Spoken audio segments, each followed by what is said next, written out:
Righto, here we are, down at the Corrals, down at Soldiers Pass, down at, what's the other word there, maybe a Lake Mountain, something like that. Out here with old mate Thrill Seeker, he's down here on the turn track. We're going to head up in the mountains. We're going in search of the Punisher Trail today. It's a nice little turn track out here.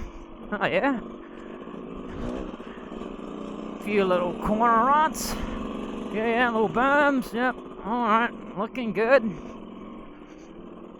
Good to come out and throw some laps down here. A little skatey today would be. But yeah, as we're coming into winter here, since it's early November, you can see the snow up on the hills. She'll form up, get some more traction.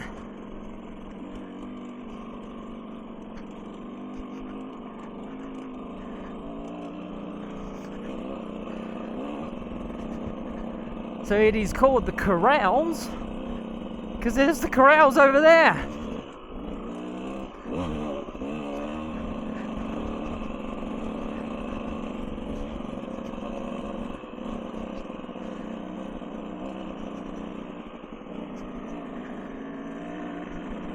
Some people also refer to this as the Soldiers Pass shooting range, which is right there up ahead of us.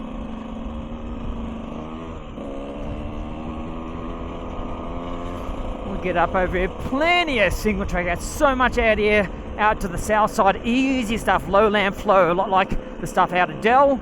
We get over here, gets up into more the hillier stuff, same as the other stuff out of Dell, but it's on the hills in the trees there. Oh, he's taking that way, I'm going to go down through here. Oh, no wonder, because it's bloody shitty in there.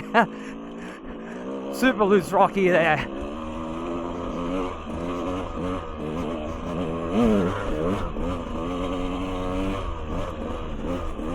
Yeah, the UTVs have come out, the side-by-sides, and some of the original trail, the single track, they've taken it over. A little bit like this one here, nice little berm shot up here, alright. Oh, watch out, there's one up the other side. Alright.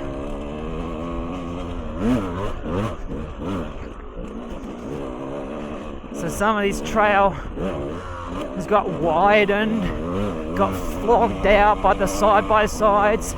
And obviously it's got normally flogged out anyhow by the high amounts of traffic of dirt bikes that have been going out here. First time out here that I came, it's got to be 5 years ago now, maybe even just a tad more. And it wasn't this whooped out and that, but hey, so be it. That's the way, that's what happens. Trails develop, trails get usage. Public lands, not private trails. So it's open for everyone. Go have at it.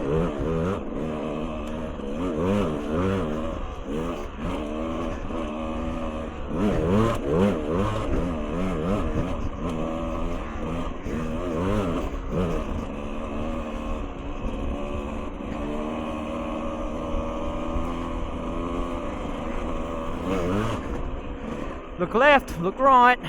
Look right and left.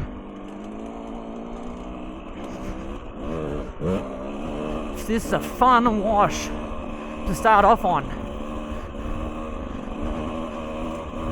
My mate Kevin from Moto Expert Suspension, he's got a video somewhere here on YouTube of the day we came out several years ago.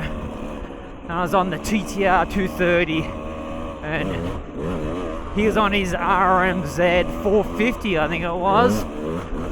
And yeah, old mate couldn't keep up that day going up this wash here. I started off steady on that 230 and then just started cranking up the speed, notching it up more and more until he was a little flabbergasted, bamboozled maybe by how I could ride that thing. But hey, it's not the bike, it's the rider. So much of it comes down to that. So maybe I'll put the link to his video in this description. Check it out.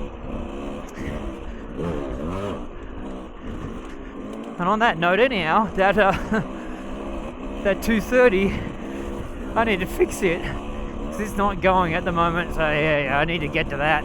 Another job for in the shed. I should be attending to it today, but much better come out riding, especially a beautiful day like this. Beautiful early winter's day, even though it's not even quite winter. Hey, it's my birthday today, actually, November 7th. So yeah, this is a birthday ride. Didn't even plan that. Just thought about the date. So anyhow, so that's the deal on that. Brake slide. You see the shadow there.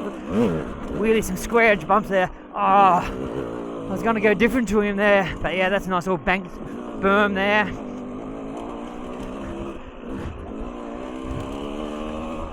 Definitely fun trails out here once we get up here a little bit further. Again, this next one after we cross the road, the side-by-sides have commandeered that one and wrecked it. It's a road now.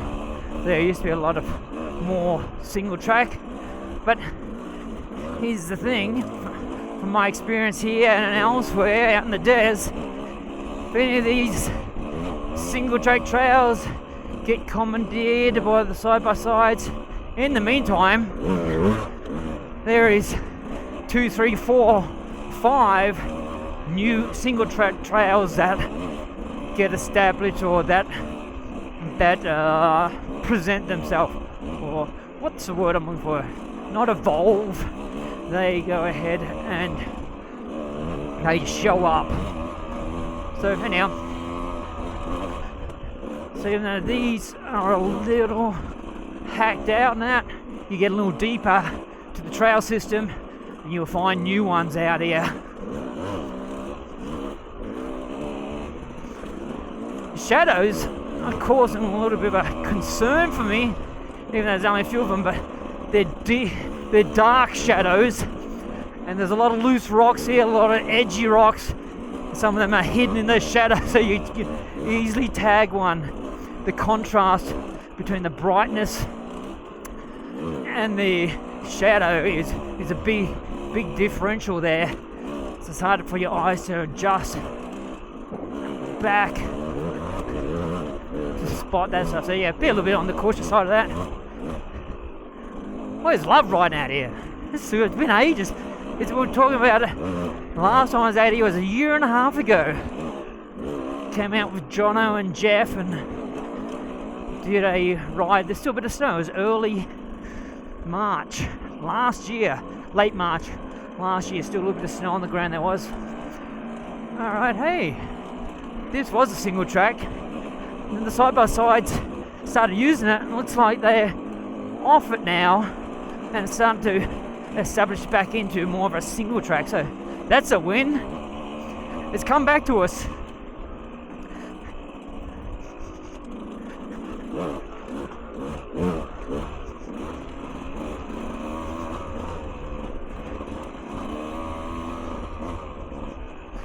Take a different line just for the hell of it. Oh, and the looser stuff here.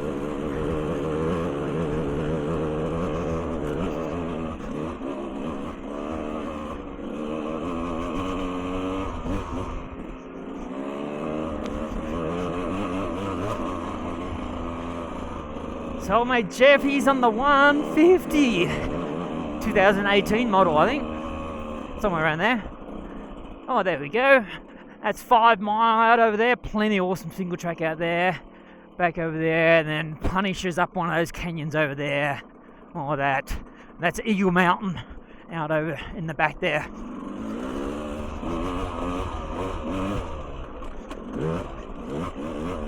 So this one was a single track when I first came out here. She ain't that no more. Right.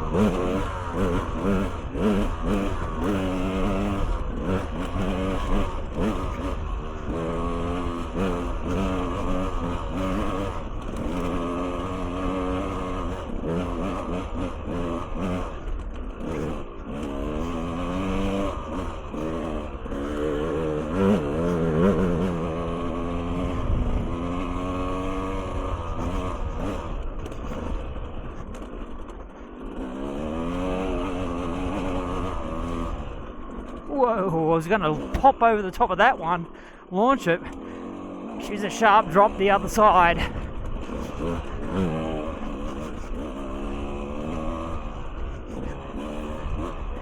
Good thing had that foot peg in the middle of the boot.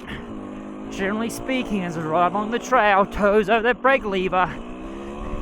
Because otherwise, at that last instantaneous moment, when I decided I need to shut it down, toes are right there on the brake, help slow us down, fingers are out on the front brake as well, generally speaking at all times to help with that. Whereas if I had been standing on the balls of my feet, you hear the dribble so many other people talk about, then that would have been that split second difference by the time I moved my foot up to the rear brake lever.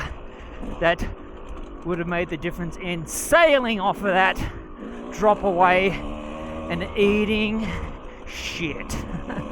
So yeah, didn't want that. But that's one of the main reasons why, predominantly speaking, generally you want to go ahead and have your foot peg in the middle of your boot, toes covering the rear brake for those moments. Especially like, look at all this nasty crappy crap here on the trail, all the rocks and all that. You tag one of them, you're getting ricocheted off into that tree or into that one, whatever it may be.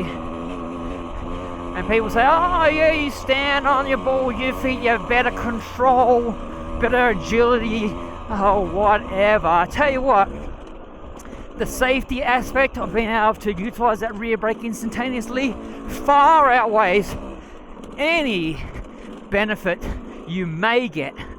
I didn't say will get, may get from standing on your toes to get better agility or control or whatever dribble is used to rationalize that. So, anyhow, a little bit of a hot topic for some people, including myself, on that. Because here's the thing, most people that are watching these videos, especially instructional videos, are the guys at the lower skill level, and they are the ones that need to remain safest. They're the ones that don't have the skills. So, standing on the balls of your feet or foot peg in the boot, it's pros and cons on the benefits there. There are some unique times you will want to and need to stand on your toes, on the balls of your feet, but it is the very small percentage of time. I would say the 0.001% of the time, but maybe it's more like 2%, 3%. And again, the benefits of standing on the balls of your feet that you might get, that people project and say it will happen, you can get that same amount anyhow with the foot peg in the middle of the boot. So yeah, go give it a shot. Now I say, those people who talk about standing on the balls of your feet when you're riding, I tell them, alright, sure, if you're on the East Coast in the tight trees, go put it in third gear, hit it wide open. I guarantee you that your toes will be over the rear brake lever, half buried into that rear brake lever maybe, because you are so scared and concerned of tagging a tree and getting slammed down. Same thing out here on the west coast, more open stuff. Same with all these rocks and that. You tag one of them, yeah, or go bombing through the sagebrush, whatever it may be. Yeah. The benefits of being able to utilize that rear brake instantaneously far outweigh any purported benefits of standing on the balls of your feet. Alright, we're getting closer over near this Punisher Trail. Oh, that's the flats there, 5 mile out there. Yeah, go check some trails out there. There's so much awesome single track out there. But Punisher is back around up over there. So we'll work our way over there. We'll go ahead and... So a way of finding this Punisher Trail is coming from the backside of Eagle Mountain, and you go to the Facebook Data Acquisition Center or whatever it is, the big building that's out there. Search that on the maps, and then you pretty much head straight east from it, a tad south, like half mile or so as the crow flies, and then straight east, and it's up in these canyons here. You sniff around, you pick up the single track, you start sniffing around, and you will find it. I got Trail Boss on the job today. He's been out there several times. He's leading us there. But again, there's one of those buildings, the Facebook building it is, out there. So anyhow, big little turn track down in the bottom there. So you can find that. Then we get on into it, because then straight over behind that hill, right up there, somewhere there, whatever it is, that's where it is. So we'll shut this one down now. We'll resume when we get over near there.